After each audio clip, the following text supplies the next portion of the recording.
अगर आपने अभी तक हेल्थ इंश्योरेंस नहीं लिया या फिर आप हेल्थ इंश्योरेंस लेने का प्लान कर रहे हैं और आप कंफ्यूज हैं कि बहुत सारी कंपनीज़ हैं जो इंश्योरेंस प्रोवाइड करती हैं, मगर उनमें से कौन सा आपके लिए सही है, तो ये वीडियो आप ज़रूर देखें।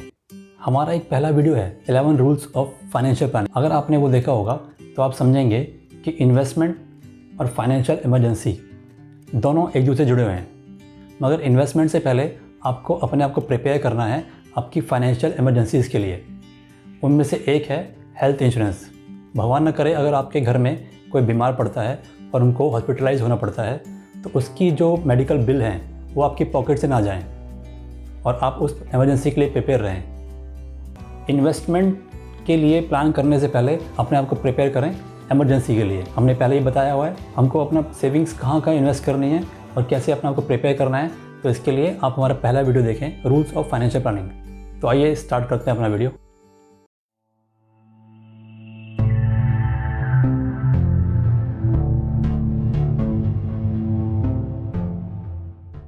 नमस्कार, मैं हूं विशाल।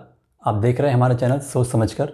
यहां पर हम फाइनेंस और इन्वेस्टमेंट की कॉम्प्लेक्सिटीज़ को आसान भाषा में समझते हैं।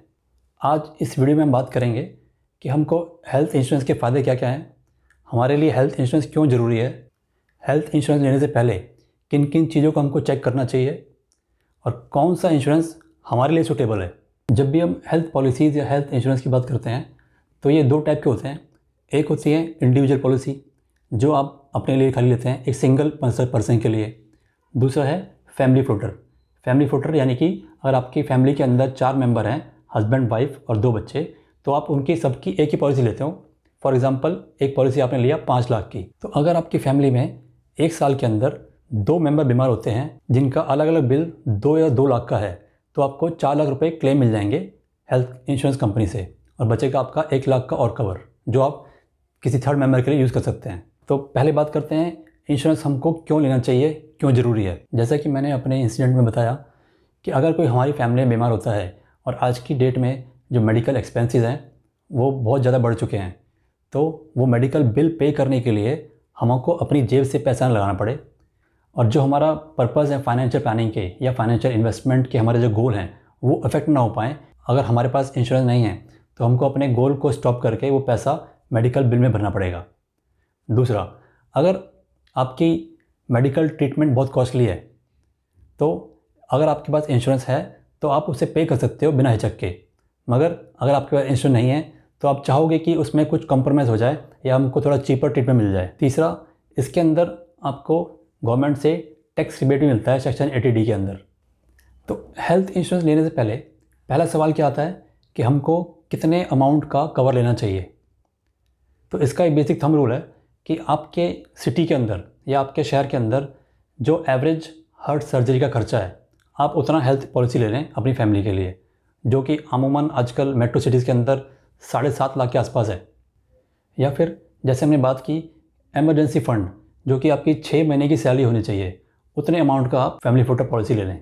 मगर एक पॉइंट नोट करने वाला ये है कि जब भी आप फैमिली फ्लोटर पॉलिसी लेंगे तो उसका जो प्रीमियम डिसाइड होता है वो डिसाइड होता है वो फैमिली के अंदर सबसे ज़्यादा एज का जो मेंबर है उसका। तो बेटर यही होगा कि आप अपने पेरेंट्स को उस फ्लोटर पॉलिसी बाहर रखें, उनकी पॉलिसी अलग लें और अपनी अलग लें, तो आपको ये चीपर पड़ेगा। दूसरा पॉइंट क्या है, मोस्टली पॉलिसीज़ के अंदर जो आपका सम अश्योर्ड है उसका जो 1% होता है आपको उतने का ही रूम रेंट अलाउड होता है। यानी कि जब भी आप कभी बीमार पड़ते हैं और आप हॉस्पिटलाइज होते हैं तो जो आपको रूम मिलता है उसका जो पर डे का चार्जेस है वो आपका पॉलिसी का सम अश्योर्ड का 1% ही आपको अलाउड है। अगर आपने उससे बड़ा रूम ले लिया, फॉर एग्ज़ाम्पल आपका इंश्योरेंस है 5 लाख का, तो आपको 5,000 का रूम अलाउड है। मगर आप जब हॉस्पिटलाइज हुए तो वहाँ पे 5,000 वाला रूम खाली नहीं है और आपको उन्होंने दे दिया 7,000 का रूम। तो आप सोचोगे कि ठीक है 5,000 से ऊपर 2,000 हम पे कर देंगे पर डे के रूम के चार्जेस, बाकी तो कंपनी हमको क्लेम मिल जाएगा। मगर ऐसा होता नहीं है।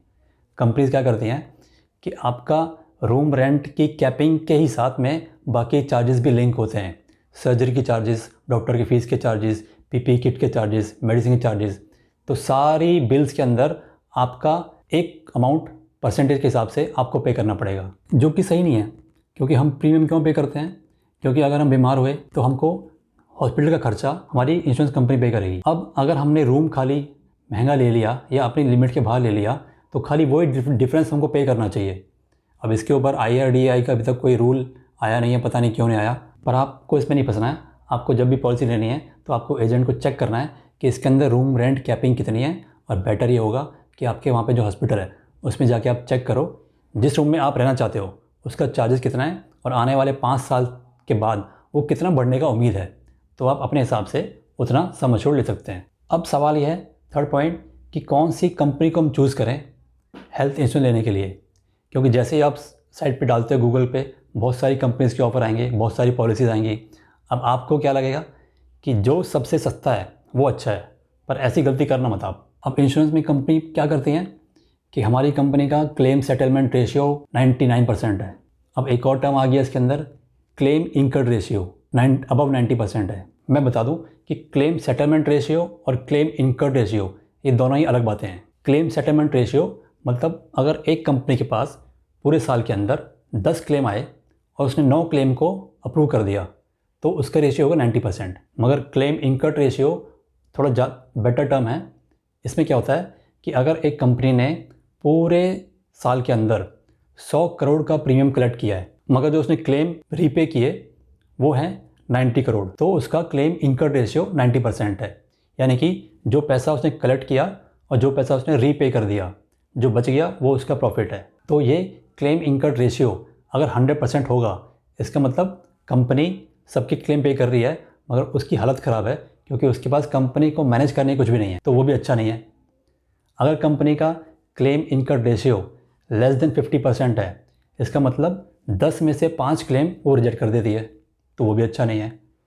तो एक इंडस्ट्री का एवरेज स्टैंडर्ड है कि 70 से 90% जिनका क्लेम इनकर्ड रेशियो है वो आप चूज़ कर सकते हैं। नेक्स्ट पॉइंट क्या चेक करने के लिए कि बहुत सारी कंपनीज़ के अंदर एक छोटा साइन होता है कोपे। आप उसको जरूर ध्यान दें कि कोई भी पॉलिसी के अंदर अगर कोपे का ऑप्शन है तो वो आप मत लेना। क्यों? जब भी आप हॉस्पिटलाइज होगे तो आपका जो बिल आएगा उसमें से कोपे के बहुत सारे रूल्स होंगे और आपको हर एक चीज़ के अंदर 20% अमाउंट आपको पे करना पड़ेगा। तो हम प्रीमियम क्यों पे कर रहे हैं? ताकि हमको अपनी जेब से कुछ ना देना पड़े। तो बेटर यही है कि कोपे वाला ऑप्शन आप मत लेना। अगली चीज़ ध्यान देने वाली है, बहुत इंपॉर्टेंट है। आजकल पॉलिसी में एक टर्म आती है जिसको बोलते हैं टॉपअप और सुपर टॉपअप। कई बार क्या होता है ना, कुछ लोग पॉलिसी ले तो लेते हैं सस्ती लेने चक्कर में, तो सम एश्योर्ड को रखते हैं कम, मगर बाद में उनको रियलाइज़ होता है कि ये सम एश्योर्ड उनके लिए सफिशिएंट नहीं है, उनको थोड़ा बढ़ाना चाहिए। तो यहाँ पे क्या रोल प्ले करता है? टॉपअप और सुपर टॉपअप।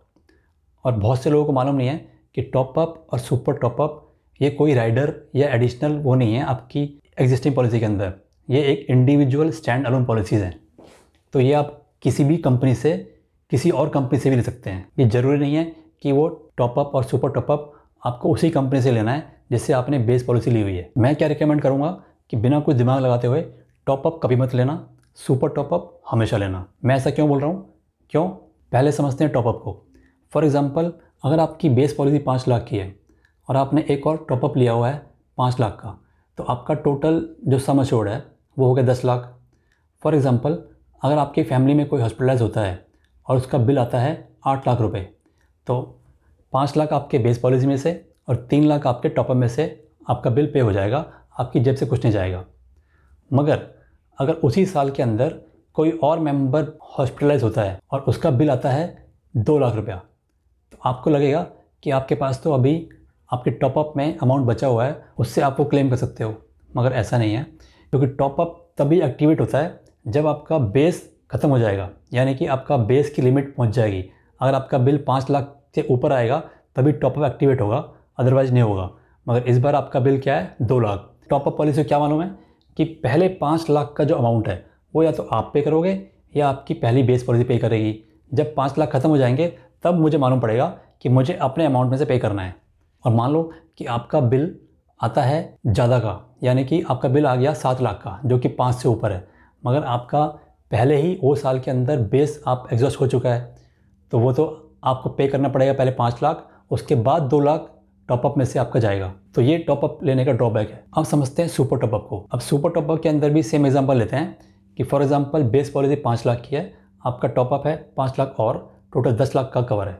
अब आपका क्लेम आता है 7 लाख, तो पहले 7 लाख में से 5 लाख गए बेस में से, 2 लाख गए सुपर टॉपअप में से, आपकी जेब से कुछ नहीं गया। फिर आपका एक और क्लेम आता है जो कि 3 लाख का है, तो सुपर टॉपअप के अंदर 3 लाख रुपया आपको क्लेम मिल जाएगा। इसमें एक और पॉइंट क्या है कि टॉपअप और सुपर टॉपअप कभी भी आप उसी कंपनी से लो जिससे आपकी बेस पॉलिसी है। क्यों? क्योंकि अगर आपने बेस पॉलिसी किसी और कंपनी से ली हुई है और टॉपअप आपने किसी दूसरी कंपनी से लिया हुआ है और आपका बिल अगर बेस पॉलिसी से ऊपर का होता है, तो पहला तो क्लेम आपको कैशलेस मिल जाएगा, मगर बाकी का पैसा आपको जेब से पे करना पड़ेगा। फिर आप उसके बिल सबमिट करोगे दूसरी कंपनी के अंदर, उसके बाद ही आपको उसका रिफंड मिलता है। और इन कम्युनिकेशन में company to company bill pay करना बहुत सारे डॉक्यूमेंटेशन का प्रोसेस होता है जो बहुत ही हेक्टिक होता है। तो आई सजेस्ट आप जब भी टॉपअप या सुपर टॉपअप लेते हैं तो सेम कंपनी से। एक और पॉइंट है, इसको बोलते हैं रेस्टोरेशन बेनिफिट। फॉर एग्जांपल, अगर आपकी पॉलिसी है 5 लाख की और आपने यूज़ कर लिया एक मेंबर के लिए 4 लाख, तो आपके पास बचा खाली 1 लाख। तो बहुत सी कंपनीज़ ये बेनिफिट देती हैं, जैसे ही आपने किसी इलनेस के लिए 4 लाख यूज़ कर लिया तो बैलेंस वो वापस फिल कर देंगे, तो आपका 5 लाख आप दोबारा यूज़ कर सकते हो। मगर कुछ कंपनी करती हैं, कुछ के अंदर खाली क्लॉज होते हैं कि सेम बीमारी के लिए नहीं करेंगे वो। तो बहुत सी कंपनियां हैं जो ऐसा ऑप्शन देती हैं कि आप 1 साल के अंदर कितनी भी बार अपने अमाउंट को वापस फिल कर सकते हैं। इससे मिलता जुलता एक और पॉइंट है जिसको हम बोलते हैं NCB, यानी कि no claim bonus. For example, अगर आपने पॉलिसी लिया 5 लाख की और आपने पहले साल में कोई क्लेम नहीं लिया, तो उसका 20% या 15% depending upon company to company next year आपके सम अश्योर्ड के अंदर ऐड हो जाएगा। तो कंपनी क्या बोलती है कि अगर आपने पहले साल कोई क्लेम नहीं सबमिट किया तो आपको 20% देंगे, दूसरे साल नहीं किया तो 30% देंगे, तीसरे साल नहीं किया तो एक और 25% देंगे। तो हो सकता है कि 4 साल तक आपने कोई क्लेम नहीं किया तो आपका जो सम नो क्लेम बोनस है वो 100% आपके सम अश्योर्ड में ऐड हो जाए और आपकी सम अश्योर्ड 5 लाख से बढ़ के हो जाएगा 10 लाख। और एक बहुत ही इंपॉर्टेंट चीज़ है चेक करने वाली, जिसको बोलते हैं PED, यानी कि प्री एग्जिस्टिंग डिजीज़। तो ये आपको ध्यान देना है कि जब भी आप पॉलिसी ले रहे हो तो मोस्ट इंपॉर्टेंट पॉइंट ये है कि आप अपने इंश्योरेंस कंपनी को बताओ कि आपके पास क्या क्या बीमारी है, और बेटर ये है कि आप उनसे बोलो कि आप हमारा हेल्थ चेकअप कर लो, ताकि कोई बीमारी छूट ना जाए, ताकि आपको फाइनली जब वो क्लेम करेंगे तो आपके पास कंपनी का ही एक हेल्थ डॉक्यूमेंट होगा जिससे मालूम पड़ेगा कि आपकी क्या क्या बीमारी वो टाइम पे थी, और उन डिजीज़ का वो एक्चुअली मेंशन करते हैं कि कितने साल बाद उसको कवर करते हैं। मगर बहुत बार कंपनीज़ क्या करती हैं, वो बोलती हैं कि आपने पॉलिसी लेते टाइम पे हमको नहीं बताया था कि आपको हार्ट डिजीज़ है या डायबिटीज़ है, तो इसलिए आपका क्लेम वो अप्रूव नहीं करते हैं। तो बेटर ये है कि आप सारी बीमारी उनको दिखाओ और उनसे बोलो कि हमारा फिजिकल चेकअप, मेडिकल चेकअप कराओ, जो रिकॉर्ड आप अपने पास रखो। नेक्स्ट पॉइंट है कि pre and post hospitalisation expenses, यानी कि जब भी आप हॉस्पिटलाइज होते हो उससे पहले के जो आपकी डॉक्टर की विजिट हैं, जो चार्जेस हैं, मेडिसिन है, या फिर डिस्चार्ज होने के बाद के जो खर्चे हैं, वो कितने दिन का कंपनीज कवर कर रही हैं। Normally 30 days pre hospitalisation and 60 days post hospitalisation companies cover करती हैं। तो ये पॉइंट आप ध्यान दें। नेक्स्ट पॉइंट क्या है कि कौन सी कंपनी आपको OPD फैसिलिटी दे रही है, यानी कि आपको OPD के चार्जेस अगर आप हॉस्पिटलाइज नहीं होते हो, खाली डॉक्टर को विजिट करके आप मेडिसिन लेके आते हो, तो वो कवर कर रही है या नहीं कर रही है। अच्छा, एक और चीज़ आपसे शेयर करनी है कि हमारे देश में ना इंडियन लोग बहुत स्मार्ट हैं। वो क्या चाहते हैं कि हमको हर चीज़ कम से कम पैसे मिल जाए, तो ज़्यादा दिमाग लगाते हैं वो और वहीं पे फंस जाते हैं वो। तो कुछ लोग क्या करते हैं, वो जैसे कहीं बाहर सिटी में जॉब कर रहे हैं मगर उनका जो पेरेंटल होम है वो कहीं गाँव में है, वो पॉलिसी लेते टाइम पे जो एड्रेस लिखवाते हैं वो लिखवाते हैं गाँव का। अब वहाँ पे क्यों लिखवाते हैं, क्योंकि वो एरिया के अंदर उनको वो सस्ता पड़ता है। मगर जब आप हॉस्पिटलाइज होते हो तो जहाँ आप काम कर रहे हो आप वहीं के हॉस्पिटल में जाओगे, कंपनी आपका क्लेम रिजेक्ट कर देती है या पूरा अप्रूव नहीं करती। क्यों? क्योंकि कंपनी ने आपकी पॉलिसी के अंदर एक जोन डिसाइड किया हुआ है कि आपका जो एड्रेस है उस जोन का है और वहाँ पे जो मेडिकल एक्सपेंसेस हैं वो 20 या 30% कम है। तो जब भी आप पॉलिसी लेते हो, पॉलिसी वहाँ पे लो जहाँ पे आप काम कर रहे हो।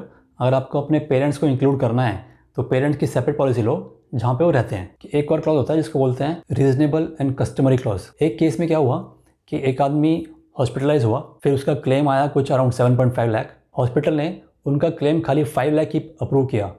क्यों?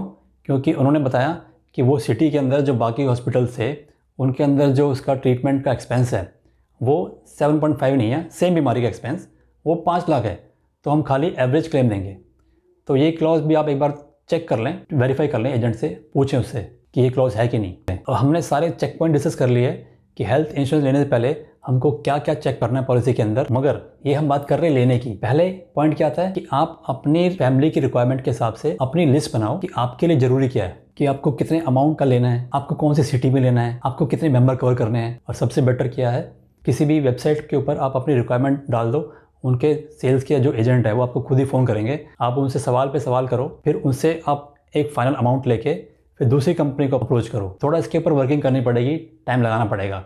एटलीस्ट 2 या 3 कंपनीज कंपेयर करो। 2 या 3 कंपनी जब आप कंपेयर करोगे तो आपको सारे पॉइंट्स के अंदर क्लैरिटी आ जाएगी। तो आपकी पॉलिसी में आपको पता होगा कि आप किस चीज़ के पैसे पे कर रहे हो और कब आपको कितना क्लेम मिलेगा। आजकल कुछ नई कंपनी मार्केट में आई हैं जो आपको चीपर पॉलिसी दे रही हैं। मगर ऐसा कंपनीज क्यों करती हैं? क्योंकि उनको अपना एक कस्टमर बेस बनाना है।